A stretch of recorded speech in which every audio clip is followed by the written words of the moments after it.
아멘. 할렐루야. 아멘. 아멘. 감사합니다. 우리 오늘 주시는 말씀 보시겠습니다. 하나님께서 주시는 말씀은 우리 창세기 6장 13절부터 7장 5절까지입니다. 6장 13절부터 7장 5절입니다.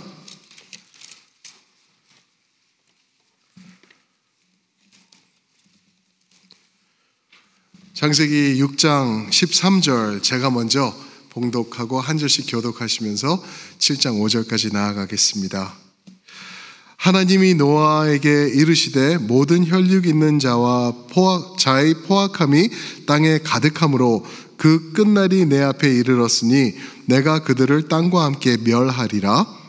너는 고페르 나무로 너를 위하여 방주를 만들되 그 안에 칸들을 막고 역정을 그 안팎에 칠하라.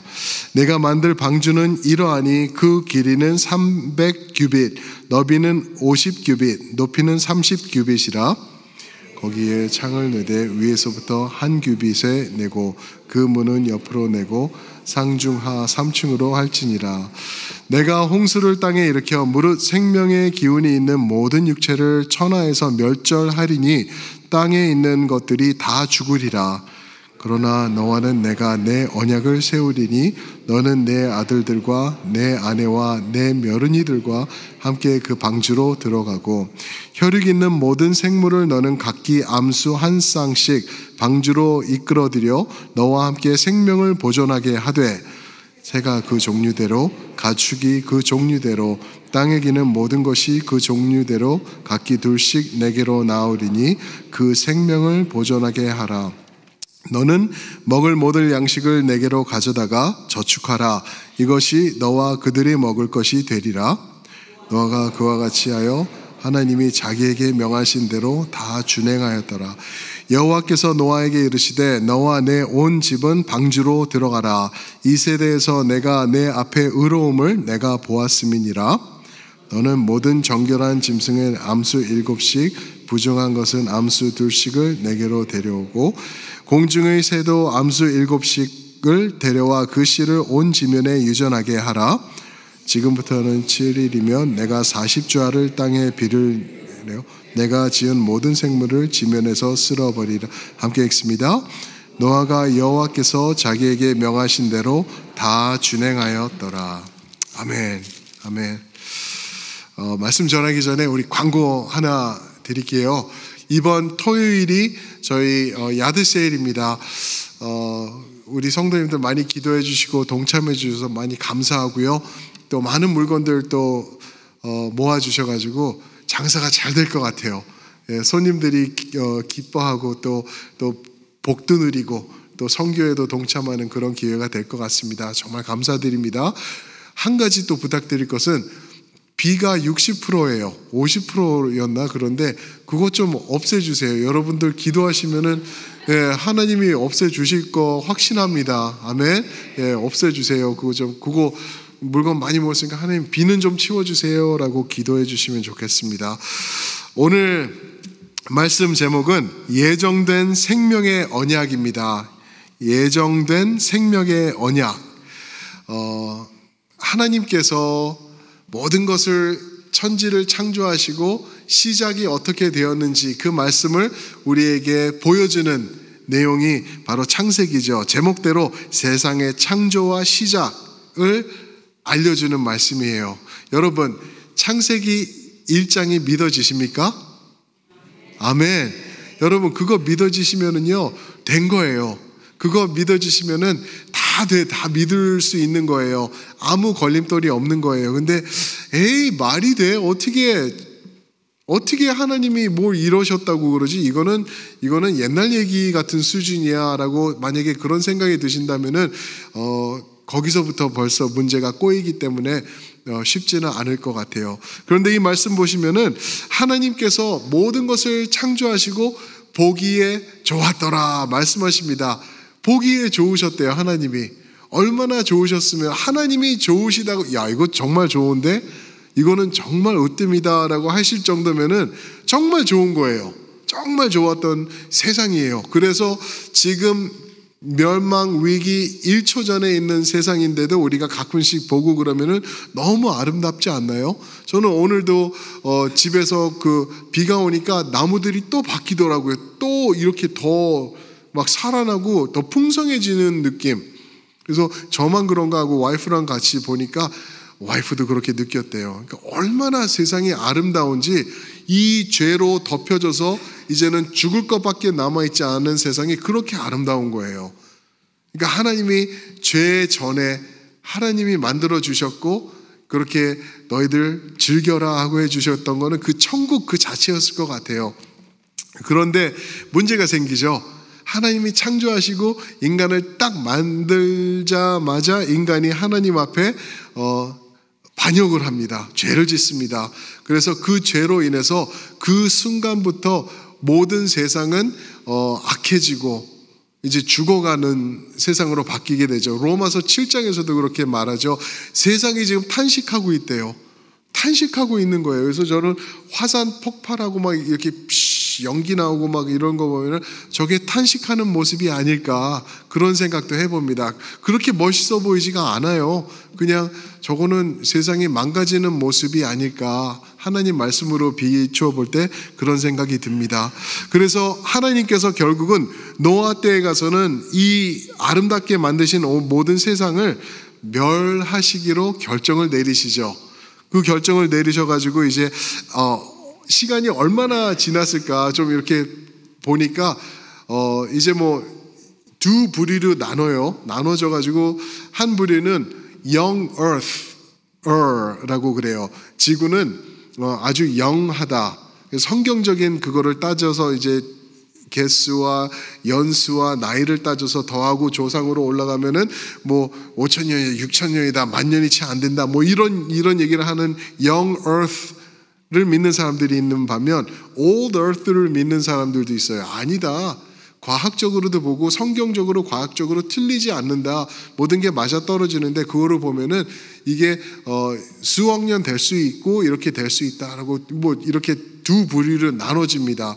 그런데 이제 young earth, 이제 지구는 그렇게 나이가 많지 않다라는 사람들의 얘기를 들어보면은 아담 때부터 노아의 홍수까지가 얼마나 시간이 될까? 이거는 또 그 old earth를 믿는 사람들도 동의하는 점들도 있어요. 그래서 그 사람들이 볼 때 1656년 정도로 얘기를 해요. 그래서 이게 그냥 이거 말도 안 되는 거다라고 볼 수 없어요. 이것도 그럴 수도 있겠구나, 그렇게 될 수도 있겠구나라고 생각이 들어요. 그래서 아담이 죄 지은 때부터 지구를 하나님께서 이제 멸망하시기 위해서 이제는 안 된다, 이거는 다 끝낸다. 오늘 말씀 6장까지 오시는데 인간의 시간으로 1656년밖에 안 걸린 거예요. 길다면 긴 시간, 짧다면 짧은 시간. 근데 이 시간, 이 세대로 보면은, 창세기 시대로 보면은 불과 2세대 또는 3세대 정도, 길어봤자 3세대밖에 안 돼요. 왜냐하면 이때는 사람들이 수명이 길었지 않습니까? 그래서 이렇게 한 3세대 안에서 하나님이 끝내시기로 결정을 한 거예요. 인간의 죄악이 그렇게 무섭고 악하고 하나님께서 beautiful, wonderful 이라고 만드신 것이 단번에 망가져버리는 그러한 그 파괴력을 가지고 있는 게 여러분들과 제가 날마다 스트러거하는 그 죄의 문제라는 것을 우리가 깨닫게 되죠. 그래서 13절 보시면은 하나님이 노아에게 이르시되 모든 혈육 있는 자의 포악함이 땅에 가득함으로 그 끝날이 내 앞에 이르렀으니 내가 그들을 땅과 함께 멸하리라. 하나님의 심판이 이제 드러나겠다는 거죠. 포악함이 모든 자의 포악함이 있었다. 그런데 여기서 말하는 포악함은 죽이는 사악함의 극치를 얘기를 해요. 살인이에요, 살인. 우리의 죄가 살인과 같은 그 극치의 레벨이라는 것을 말해주고 있죠. 이게 가득 찼었다는 거예요. 지금도 보시면은 얼마나 무서울까. 하나님이 보시면은 지금 극치 일보 직전이 아닐까 싶으실 것 같아요. 그죠? 얼마나 세상이 악하고 죽임이 많고 서로 그렇게 난리를 치면서 하나님은 그냥 업신여기면서 이런 모습이 이 세상을 얼마나 장악하고 있는지 이거를 볼 때 하나님의 말씀하신 그날이 지금 코앞으로 다가온 거구나라고 우리가 생각해 볼 수가 있습니다. 그러나 여러분, 이 노아의 이 모습을 보면은, 이 이야기를 보면은요, 이 하나님의 극심한 심판 중에서도 하나님이 더하시는 은혜가 보입니다. 그 노아를 통해서 하나님의 은혜가 임하는 것을 보실 수가 있는 거죠. 그죠? 노아는 어떤 사람인가 보면 6장 9절에 보면은 당대의 완전한 자라. perfect person? perfect person? 이 말이 아니에요. 어떤 사람들은 그렇게 또 얘기를 해가지고 그냥 인간의 그 존엄하고 그 모든 DNA 이런 게 완벽했다라고 얘기를 하는 사람들도 있는데, 여기서 완전한 자라라는 말은 세덱이라는 말이 righteous, 의로움이라는 말이거든요. 멜기세덱, king 세덱, 의의 왕, 그렇게 되죠. 그죠? 세덱이라는 말은 완전하다, 그냥 의롭다. 또 영어로는 righteous 또는 blameless. 트집 잡을 게 하나도 없는 사람이라는 말이 이 세덱, 완전한 자다라는 말입니다. 이 같은 단어가 7장 1절에도 또 나오죠. 의로움을 받다. 하나님께서 노아의 의로움, 세덱, 그 의로운 모습, 아무 트집 잡을 수 없는 그런 깨끗한 모습을 봤다. 근데 재밌는 건요, 이 말씀이 신약으로 넘어오면서 이 단어가 세덱이 누구에게 적용되며 누구를 설명하는 데 쓰이는 말씀이냐면 바로 예수님이에요. 예수님이 의로우시고 예수님이 흠잡을 데가 없으신 분 할 때 이 단어가 예수님의 단어로 쓰이는 것을 우리가 보죠.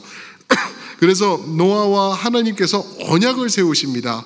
언약의 하나님, 야훼라는 이름이 언약의 하나님이라는 의미를 갖고 있는데, 언약을 세우십니다. 17절 보시면은, 내가 홍수를 땅에 일으켜 무릇 생명의 기운이 있는 모든 육체를 천하에서 멸절하리니 땅에 있는 것들이 다 죽으리라. 그러나 18절입니다. 반전이죠. 18절에선 그러나 너는 내 아들들과 내 아내와 내 며느리들과 함께 그 방주로 들어가고, 그러면 그 방주에 들어간 모든 생명체들은 19절부터 20절 보니까 생명을 보존하리라 말씀하십니다. 생명을 보존하리라, 생명을 보존한다. 표현이 2번 정도 오늘 말씀에서 나오고 있는데, 생명을 보존해 주실 것이다. 다른 말로 하면 너는 내가 지켜줄 거야. 너는 내가 은혜로 덮어줄 거야 라는 하나님의 언약을 지금 노아에게 말씀해주고 있는 것이죠. 여기서 저희가 뭐 많은 것들이 있을 수 있겠지만 방주라는 단어를 좀 생각해 보고 싶어요. 방주라는 단어가 원어로 보면 테바라는 단어예요. 테바라고 하는데, 성경에서는 이 방주라는 단어가 이런 의미로 2번 쓰입니다. 2번 쓰여요. 그래서 한 번은 여기 노아의 방주할 때 테바, 이 방주가 쓰이고, 또 하나는 언제 쓰이냐면은 조금 시간이 지난 다음에 모세의 이야기에서 이 방주가 쓰이는 것을 볼 수가 있습니다. 혹시 모세의 어떤 스토리 가운데서 방주가 그 단어가 사용되는지 아시나요? 한번 대답해 보세요. 아실 것 같아요. 뭐요, 권사님? 역시 맞았습니다. 정답. 저거예요. 방주, 이 테바라는 단어가 언제 쓰이냐면은, 이제 출애굽기 1장 16절에 보면 모든 남자아이들은 말살하는 정책을 세웠죠. 그래가지고 다 죽어 나가게 돼 있어요. 그런데 그 모친의 이름은 요게벳 맞습니다. 재밌다. 이거 자주 해야 되겠다. 이런 질문 같아요. 요게벳이 모세의 어머니죠. 그 모친이 이 아이를 보니까 특별한 아이예요. 특별한 아이예요. 모든 아이들이 특별하죠. 근데 여기서 말하는 특별한 아이는 하나님의 특별하신 섭리와 뜻이 임한 게 눈에 보일 정도로 특별하다는 것을 말하고 있거든요. 하나님의 특별한 보내심을 받은 이 아이예요. 그냥 잘생긴 거, 외모가 준수한 거로 끝나는 게 아니라 더 깊은 무언가를 어머니가 본 거죠. 그래서 이 아이를 죽일 수가 없어서 어떻게 하죠? 그 바구니를 준비를 하죠. 그 무슨 바구니죠? 그 갈대 상자를 가져다가 안에는 역청과 나무진을 칠합니다. 방수 처리를 한 거죠. 방수 처리를 한 거예요. 그래서 아기를 담아서 나일강에 띄어 보내요. 이거를 믿음이라고 볼 수 있는지는 저는 솔직히는 모르겠어요. 왜냐하면은 내가 죽이던 띄어서 보내서 저쪽에서 군인이 찾아서 거기서 죽이던 물에 빠져 죽던 아니면은 날아가는 독수리가 어떻게 해서 죽이든 죽을 수 있는 건데 그런데 이 마지막 그 시로라기를 하나 잡는 듯한 그런 느낌으로 이 아이를 위해서 그 방주를 준비한 거예요. 방주라고 거기서 얘기를 합니다. 구원의 방주인데, 그죠? 그래서 여기서 이거를 보면은 그 갈대 상자로 만든 테바, 그 방주 또한 역청을 칠했고요. 그리고 노아의 방주 또한 역청을 칠했다 그래요. 그래서 이거를 보고 어떤 신학자들은 글을 보니까 그거는 성령을 의미한다라고 조금 오버해서 얘기를 해요. 성령의 인치심이 거기 있어. 근데 아닌 것 같아요. 제가 볼 땐 너무 나갔어. 너무 많은 뜻을 더하다가, 왜냐하면 성령의 인치심은 우리에게 인치시지. 만약에 인쳤다 그러면 노아에게 역청을 바르고 그랬으면은 다를 수 있겠지만 배에다 바른 거는 성령으로 볼 수 없을 것 같아. 생각이 들었습니다. 좌우지간. 그래서 갈대 상자나 방주나 둘 다 하나님의 구원의 방주였다라는 것을 우리가 볼 수 있죠.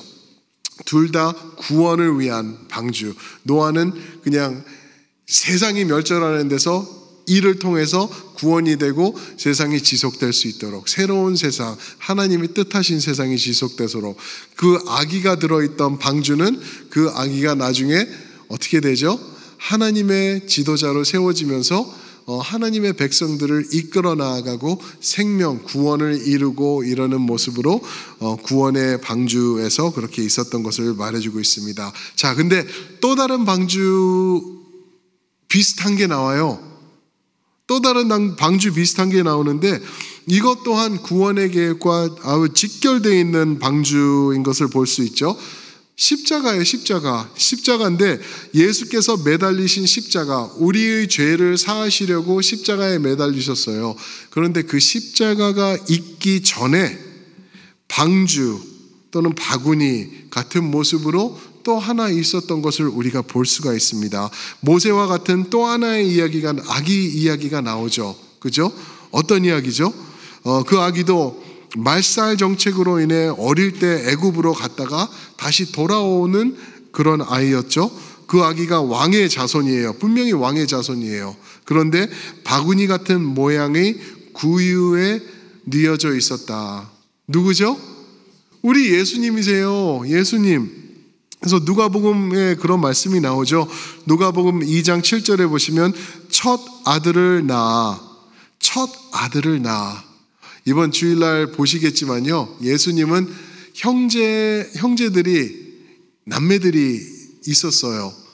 근데 첫 아들이 예수님이셨어요. 첫 아들을 낳아 강보로 싸서 구유에 뉘었으니 이는 여관에 있을 곳이 없음이러라. 강보로 싸서 구유에 뉘었다. 거의 뭐죠? 모세의 바구니 모습 비슷하죠? 그죠?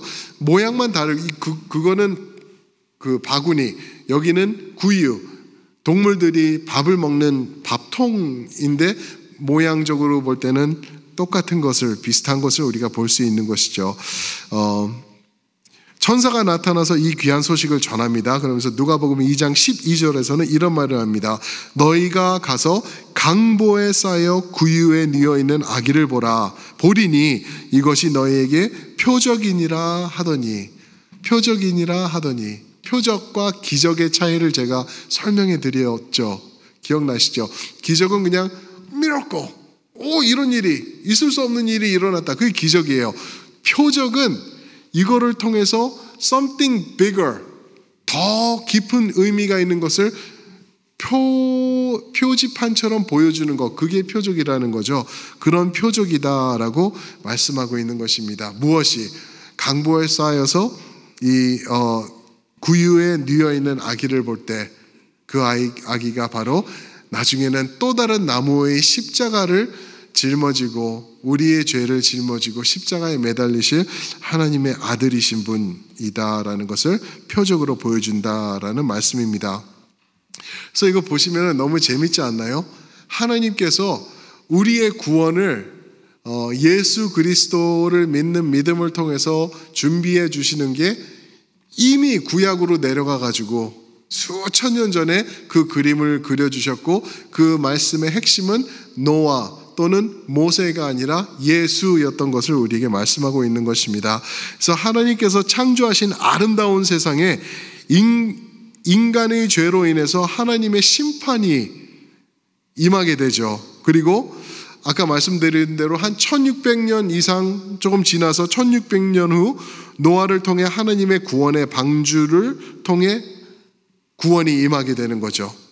그리고 그 다음에 그 노아의 방주를 통해서 구원이 임한 후에 또 한 1100년 정도 지나게 됩니다. 그런 다음에 또 하나의 방주가 나타나게 되죠. 그죠? 그게 바로 모세의 방주예요. 그 바구니 방주를 말하고 있죠. 나일강에 띄어져서 하나님의 세우시는 특별한 일꾼, 하나님의 지도자 모세의 방주. 그 다음에 이제 또 1400년 정도가 또 지나요. 또 길게는 1600년까지도 지나요. 그렇게 지난 다음에 이제 예수님이 등장하십니다. 예수님이 등장하셔서 예수를 통해서 이제 하나님의 완전한 구원을 십자가에서 선포하시게 되는 거죠.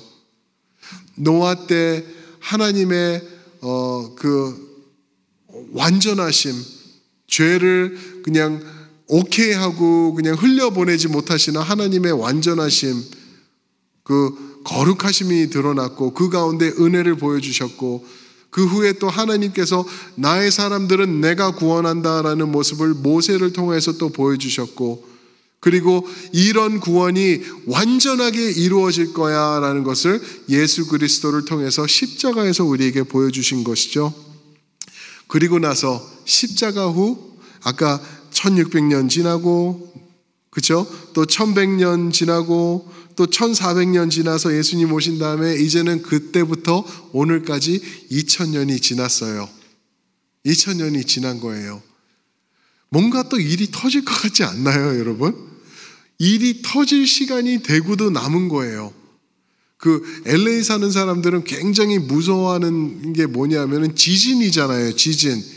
큰 거, the big one이 온다 그래요. The big one이 오는 게 뭐 100년 정도에 한 번씩 그냥 뒤집어 엎으나 봐요. 그래서 그거를 보면은 계속 그 역사 이거를 그 관찰하는 사람들이 보면은 항상 그렇게 크게 있었대요. 샌프란시스코 지진도 있었고 뭐 이런 식으로 큰 엄청 무서운 것들이 있었나 봐요.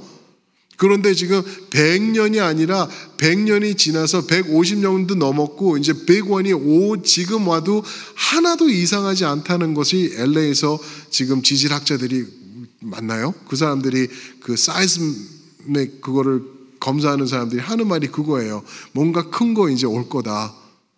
안 온 게 이상하다. 이제 터진다. 이러고 있는 거예요. 근데 2000년이 지나서 오늘을 살고 있는 여러분들과 제가 이거를 알아야 되는 것이죠. 지금 뭔가 일이 터지게 돼 있어요. 그 일은, 다음의 일은 무엇인지 아시잖아요, 여러분. 뭐죠? 예수 그리스도의 재림이에요, 재림. 주님이 오실 거예요. 이게 얼마 남지 않았어요. 어떤 사람은 아주 재밌게 요거를 따지면서 2030년이라고 또 얘기하는 사람이 있더라고요. 2031년이면 31년이지 30년은 죽어도 아니라고 저는 단언하고 말할 수 있어요. 그 사람이 말했기 때문에. 그죠? 근데 확실하게 예수님이 오실 시간이 엄청 지나고 지금 가까워지고 지금 오셔도 아무것도 이상할 게 없는 그러한 시간을 우리가 살고 있다는 것이죠. 왜요? 오늘 말씀 20절 보면은 생명을 보존하게 하리라 약속하셨습니다. 어떻게요? 18절 보니까 너와는 내가 내 언약을 세우리니. 여러분, 그 언약 붙잡고 계시면 아멘 하시기 바랍니다. 아멘. 우리가 그 구원의 언약 받은 사람들이에요. 하나님의 사람들이에요. 이제는 우리가 어떠한 모습으로 살아야 될지, 여러분 내일 일어나시고 하루를 사실 때 어떠한 방향으로 어떤 생각으로 살아가실지 그 답이 지금 나오고 있는 것입니다. 이제는 확실하게 예수님 붙잡고 예수님 믿으면서 제대로 살아야 할 때인 줄 믿습니다. 이제는 슬기로운 그 신부들처럼 기름을 준비하고요. 깨가지고 예수님 기다리면서 이상하다. 오늘 오시는 날 같은데 안 오셨네. 그럼 다음날 또 기다리시면서 오늘은 오실 거야 하면서 그런 마음으로 하루하루 예수님과 함께 동행하시면서 그러다가 예수님 딱 나타나시면은 그러면 그렇지 오늘일 줄 알았어요. 오늘 오실 줄 알았다니까요 하면서 예수님을 맞이하시는 여러분 또 제가 되길 주님의 이름으로 축복합니다. 아멘. 그렇게 살아야 되는 것입니다. 그게 언약의 사람들입니다. 우리 한번 같이 기도하면 좋겠습니다. 오늘